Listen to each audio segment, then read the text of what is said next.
Pada video kali ini saya akan menjelaskan tentang aspek ekonomi dan sosial, di mana aspek sosial tersebut dia meliputi komunitas masyarakat seperti interaksi sosial, tradisi, norma, dan nilai dalam masyarakat.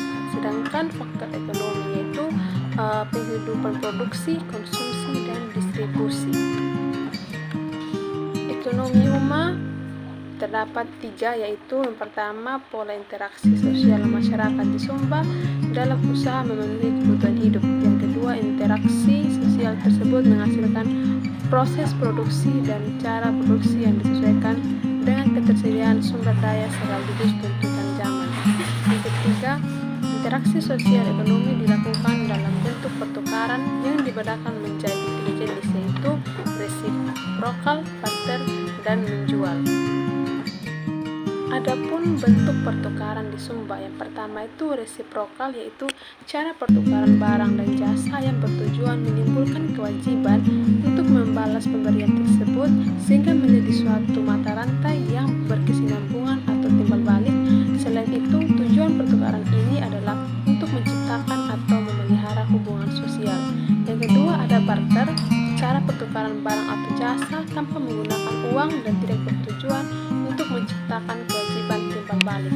Dan yang ketiga, ada menjual, di mana transaksi barang dan jasa dengan tujuan utama menggunakan dan atau mendapatkan uang.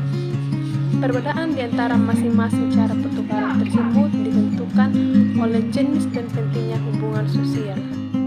Dalam ekonomi umat, ketiga cara pertukaran itu dilakukan secara bersamaan. Aspek resiprositas sangat menonjol pada transaksi dalam lingkup atau kampung sendiri antara keluarga dan kerabat. Ekonomi umat dapat dianggap sebagai ekonomi bercirikan atau memberi pemberian dan merupakan suatu sistem yang mencakup atau saling berhutang yang berlaku secara umum.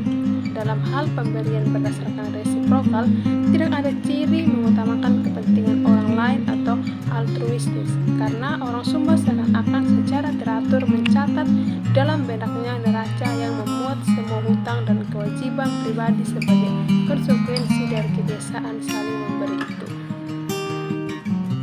Alasan masyarakat Sumba lebih mengutamakan suatu cara pertukaran yang mencakup transaksi yang menciptakan hubungan jangka panjang adalah karena hubungan seperti itu merupakan jaminan terbaik bagi relasi sosial seseorang dan bagi kelangsungan hidup dari kelompok masyarakat atau KBU atau unit sosial lainnya yang lebih luas.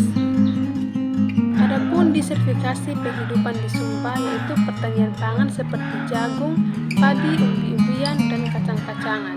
Tanaman jangka panjang seperti kelapa, jambu benteng, pinang, asam, kemiri, kopi, dan lain-lain. Ternak besar seperti kuda, kerbau, dan sapi. Ternak kecil seperti babi, ayam, dan kambing. Nelayan, subsisten, dan non-pertanian seperti tenun dan kerajinan tangan.